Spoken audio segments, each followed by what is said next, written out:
Hey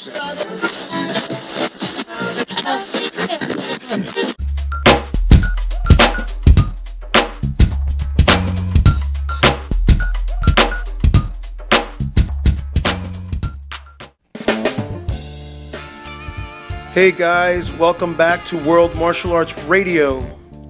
As always, I am your host, Alex the Maverick Collazo. In a few minutes, I'll get to have a chat with Master Shane Lear of Lear's Martial Arts Academy and Gen Yuan Kempo Healing Arts. I asked him to come on the show because I wanted to get to know a little bit more about this talented martial artist and learn some more about his special style of Kempo. He's not only into the self-defense aspect of martial arts, but also the healing arts. So, I'm kind of interested in that and, kind of ask him about it. So don't go away, my peoples. And remember that you are listening to WMAR. Yeah, I started in mid-'80s. And I started out in Okinawan Kempo, a fairly traditional style, and then I progressed into, in the 90s, I started to work out with guys that were doing some wrestling, and started to integrate some of that in, and then slowly started to integrate jiu-jitsu in as that became more popular. And about 27 or 28, the style we were in was kind of a kickboxing, kind of a rougher style, and my body started to get tore up, so I started to research the healing arts that were in the martial arts too. So got into that about 27, 28, and a couple years later started taking regular trips back and forth to China. So I have a black belt in 6 different styles, and I also do the healing arts because I think that's important to be well-rounded. Wow.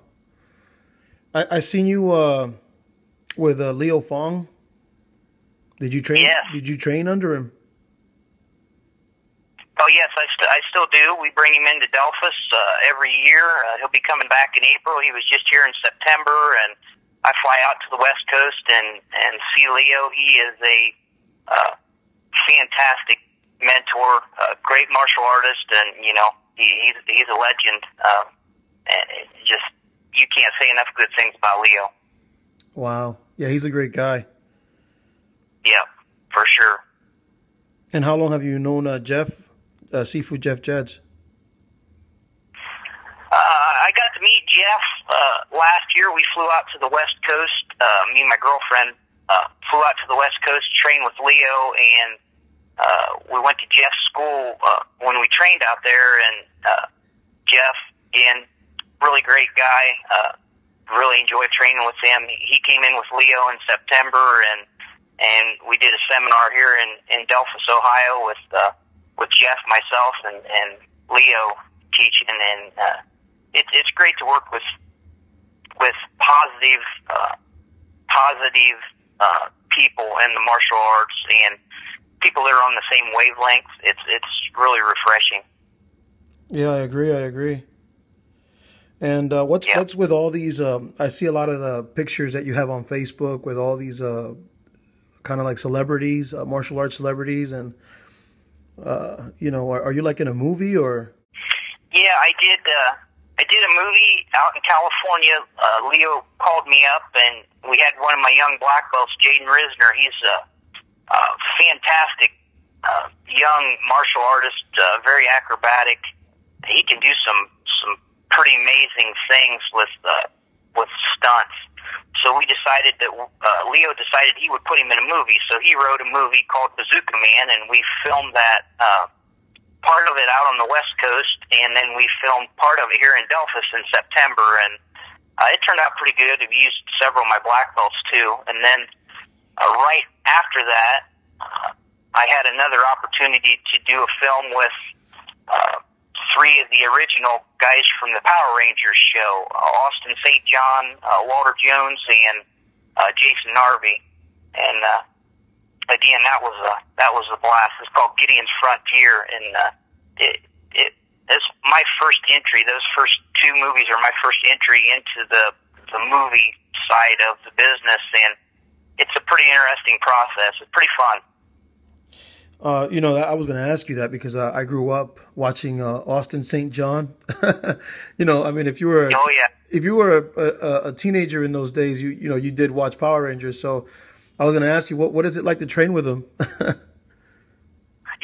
Austin is, you know, he is a very down to earth guy, very humble, fantastic skill level.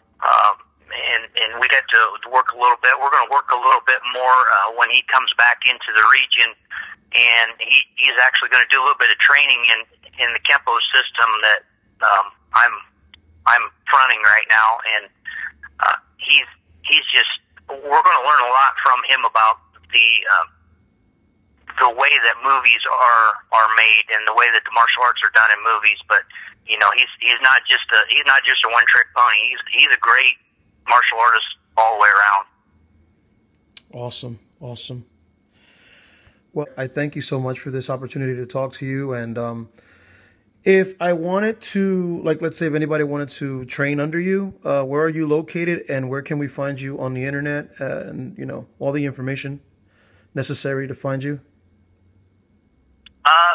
You know, you got two different places. Probably the best place to go is you just go into my Facebook and you can connect with me, Shane Lear, or you can go to Lear's Martial Arts Academy. That's where we post some of the different things we do with the Zanchinryu Jiu-Jitsu system or the Genuine Kempo system, or we also have the healing system, the Dion Arts, and you can check that out. There's books available online through Amazon, and we have online resources to train with. So that's probably the easiest way is Facebook. I mean, that's a great resource. It's free advertisement.